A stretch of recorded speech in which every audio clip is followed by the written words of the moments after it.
What's up, YouTube? My name is Skill87, and today's video I'm going to be reviewing for the PlayStation 4 Call of Duty Ghost. Now, I've always been a Call of Duty fan, but lately the Call of Duty games have been really getting bad, and bad in the sense that it feels like they're not even trying no more. Well, with the exception of Treyarch. Treyarch always seems to be the developer that wants to try something different, to evolve Call of Duty to something different. And Treyarch successfully did that when they introduced World at War, Black Ops, 1 and Black Ops 2. Black Ops 1 was a phenomenal change of pace for Call of Duty, much slower, more health. It was real good. So, when you play a game like Black Ops and then you have different expectations of Call of Duty now, and it sees Infinityward just doesn't seem to get the picture. They just seem to think that they can rehash the same thing over and over, not really try to implement anything new other than a couple of different set pieces for the single player and make you go ooh and ah for 2 to 5 seconds, and then you realize that it's over and you just more than likely never play the single player campaign again.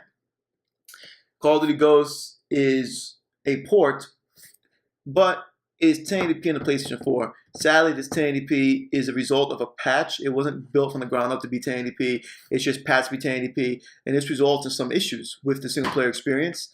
And I'll be talking about that in my review for Call of Duty Ghosts. Let's talk about the single player. Single player is typical Call of Duty. Okay, it really does not, surprise me at all that they have yet to try or want to really change what Call of Duty is.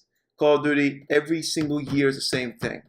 Okay, either someone betrays the nation, betrays your squad, and ends up being a threat to the world, and then it's up to you to answer the Call of Duty to, in a sense, stop that person.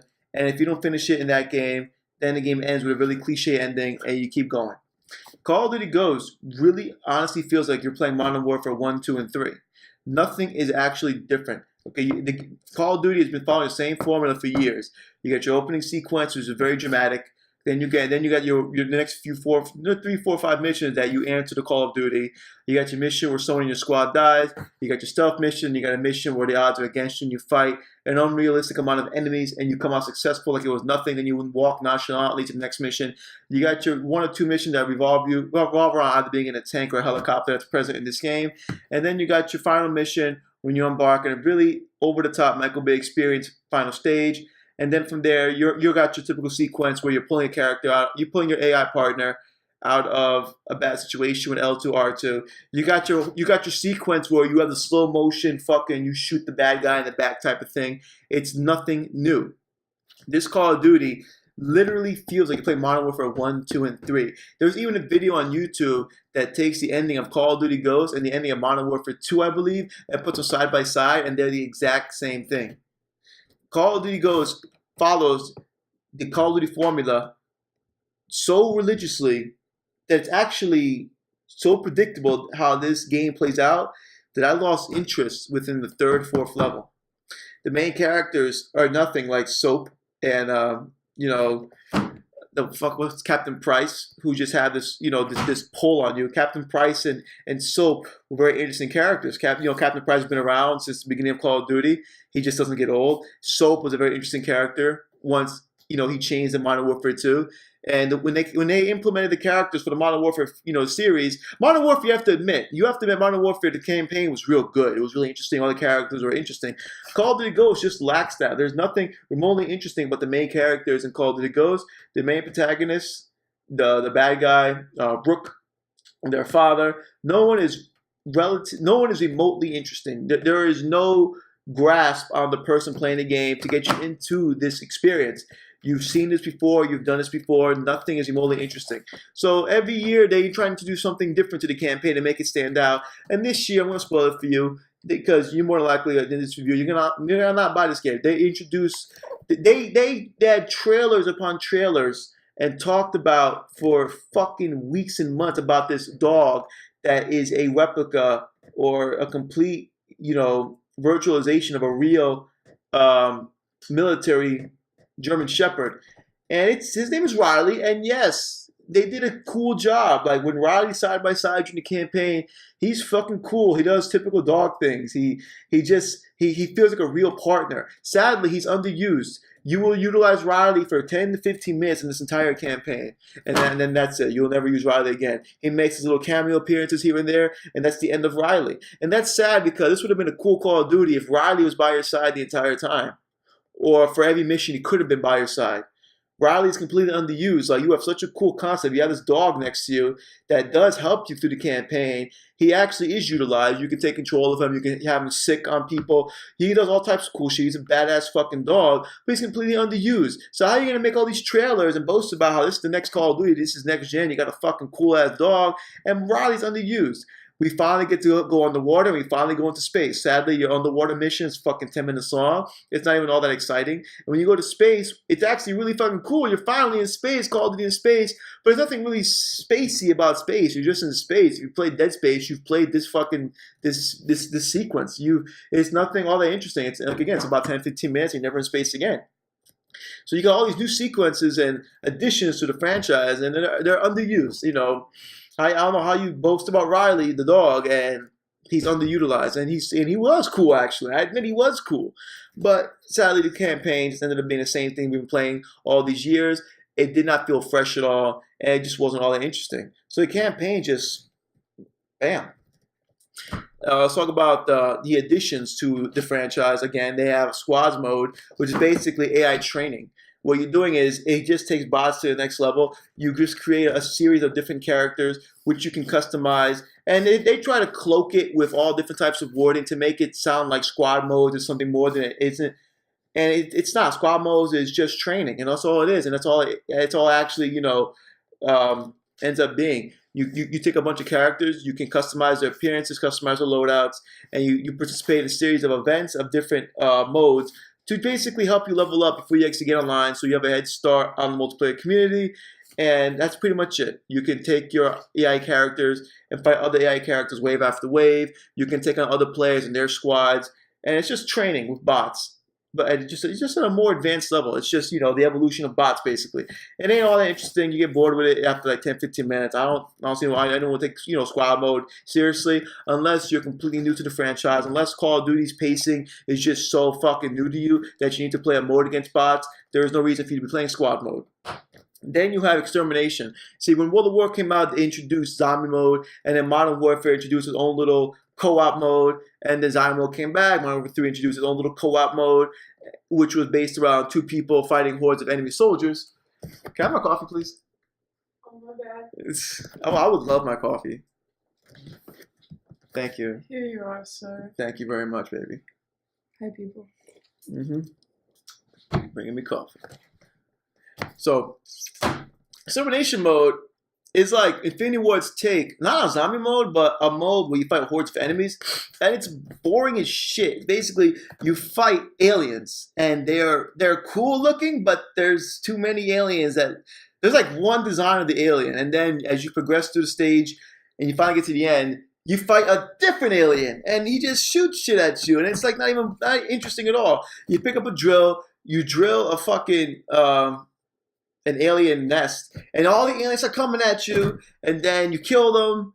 You pick up the drill, go to the next nest, and during these little intermissions, you can press the little the PlayStation motion sensor pad. You press it, and it just opens up a menu. You get to upgrade your stats and blah blah blah. It's very boring. Just know that. No matter how much they try to sugarcoat it, how much they try to make it look cool, when you're actually playing Extermination, you're bored. It's nowhere near as exciting. Not even a quarter of a third of pi equals squared divided by fucking infinity. Whatever I just said, nowhere near a zombie mode. Nowhere. They just dropped the ball. Like, I don't know why they didn't just stick with their two-player co-op concept for Modern Warfare 2 and 3. It worked. It wasn't better than Ghost, but it worked. It was nice. So the Extermination sucked. Squad modes, it was a letdown. The single player was a complete letdown. So let's talk about the bread and butter of Call of Duty. It's multiplayer, and here we go again. It's nothing spectacular at all, and it's plagued by lag. This is Call of Duty Modern Warfare 3 or Black Ops 2 all over again. Remember, I think it was Black Ops 2. Remember, for a short time, you had that issue where an enemy came up to you, and if you didn't kill him in time, you would automatically die. Like you wouldn't even get shot at. You don't even get shot at in this game. Okay, you just run into an enemy and you die. And then when you watch the replay on his screen, He clearly emptied a fucking clip into you. On your screen, you just saw someone run by and you died. Like, any bullets you see on your screen are a result of people missing. Okay, because you ain't seeing shit nobody. If someone's shooting at you and you're not dying, it's because he's missing. And then let's say you finally do die. When you watch the replay, you're going to see his awful aim, but you're going to see the 100+ bullets he tried to put into you, and on your screen, you saw 5 bullets hit you. So what's up with that? That's nonsense. That's horrible latency issues. It's fucking the next generation. You would think by now they'd fix that. What happened to the dedicated servers we were promised? So the multiplayer, it's just they're taking what already works. Back is the Black Ops 1 formula, where as you level up, you gain access to different things you can buy, and you utilize skill points to buy what you want. You can't buy whatever you want, but as you level up, you have access to more things, and you buy them in the order of which you want. And the way you equip perks are you can have a fuck ton of little perks or very few big perks. You have like a perk bar, and every perk represents a different amount of points. And the way the more points, the bigger the perk, the more effective the perk, the less perks you'll be able to equip. Like my character, I have 5 little ass perks, and I've seen people run around with like 2 big ass perks. Just the way you want to go about it. It ain't really nothing spectacular. It's still Call of Duty. It's still fast paced. It's still It's just what you've been used to. All I do every year with Call of Duty is introduce new maps and different ways to how you approach the customization of your character. Now we finally have character customization to like a nice degree. You could literally modify the way your character looks, face wise, gear wise, shit like that. But at the end of the day, it's still Call of Duty. The way your character looks will not affect the performance of the game or give you some kind of crazy advantage. You just look cool. You get to finally add personalization to your character. What I don't like about Call of Duty, a lot of people are complaining about this Call of Duty Ghost, is the maps are bad. The maps are just too much. How do you have a game where you die in 1 or 2 bullets and you have maps that will make you feel like you're playing fucking Battlefield? Not Battlefield, but along them lines. The maps are too big to the point where people are scared to even bother running out to the open, because when I can kill you from 5 miles away with a pistol, why the fuck would my opponent run out to the open like an idiot? Why didn't Infinityward just stick with what Treyarch introduced to the franchise, which was high health? In Black Ops 1, it was such a treat to have to actually work for my kills. In Call of Duty, Infinityward-based Call of Duty games, 1 or 2 bullets fucking kills you. Like there's this map I was playing with Diana, split screen. It was like an Amish city, like an abandoned castle area, and I have a fucking SMG, and I'm owning snipers from across the map because the map's too big. I don't feel like fucking running across the map, and who cares? There's no recoil in this game. And the bullets fly perfectly straight, and SMGs, like completely real life. I can use an SMG to hit something that's 5 miles away, and I get perfect headshots. Like no one likes these maps. They're bad. They're just bad design. You can't have maps that are too big, and then the bullets and your guns are just so easy to fucking use that there's no point even like traversing the maps. It's like no one. Like the maps encourage camping. They're just too much going on in these maps. They're overly detailed. And Call of Duty, remember Call of Duty 4 and World at War? Simple maps work for Call of Duty. We don't need fancy this, fancy that. We don't need to have maps with like 5 fucking floors and shit. We just need maps that work, that ensure that players will collide into each other. There is an issue in Call of Duty when you run around for fucking 4 to 5 minutes and not see a single enemy. That means the map is too fucking big for Call of Duty. And Call of Duty is a very fast-paced game. And if you're not running into enemies for 4 to 5 minutes, that's how big the maps are. That's bad. That's very bad. So we talked about a couple of things, a couple more things. Luckily, split screen for this year's Call of Duty on the PS4. I can't talk about the other versions. With the PS4, split screen is actually nice. The split screen runs at 60 frames per second, surprisingly, and it doesn't have the black bars on the side. So if you have a nice, real big fucking TV and you're playing split screen with your significant other or your brother, your friend, some good old fashioned couch co-op, there is no decrease in stability and frame rate, and the game takes advantage of your entire screen. So that's real nice. Another thing I have to point out though that really fucking sucks.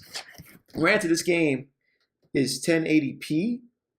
It's patched 1080p. It's not true. It's not like built from the ground up 1080p. There's lots of issues with the single player PS4 version. There is annoying screen tearing at the very top of your screen every fucking 20-30 seconds. It just happens. It's nothing to do with you could be standing still, all of a sudden your screen just goes. It's annoying as shit. I can't believe that actually got past testing. It's annoying as shit. And then every minute or two throughout the single player campaign, your frame rate goes from 60 to 10 to 60. It's just like while you're moving around, you're saying, it's just, it happens too often that you actually fucking notice it. The screen tearing is noticeable. The fucking frame rate dipping is noticeable. Luckily, those things aren't an issue in multiplayer, but they are an issue in single player. And the single player is just boring. It's been there, done that. Squad modes don't even bother. Extermination mode's ass. Multiplayer is nothing new. The maps fucking suck. And even though there's more customization, and this might be the most detailed way to customize your character and the perk system, it doesn't change the fact that those little additions do not change the overall gameplay. So this might possibly be the worst Call of Duty game I've played in quite a while. It's sad to see that, Infinityward started the train with Call of Duty 4, and it's Infinityward that's starting to fuck it up. So my final score of Call of Duty Ghosts for PlayStation 4 is going to be a 6 out of 10. 6 out of 10, I'm not sure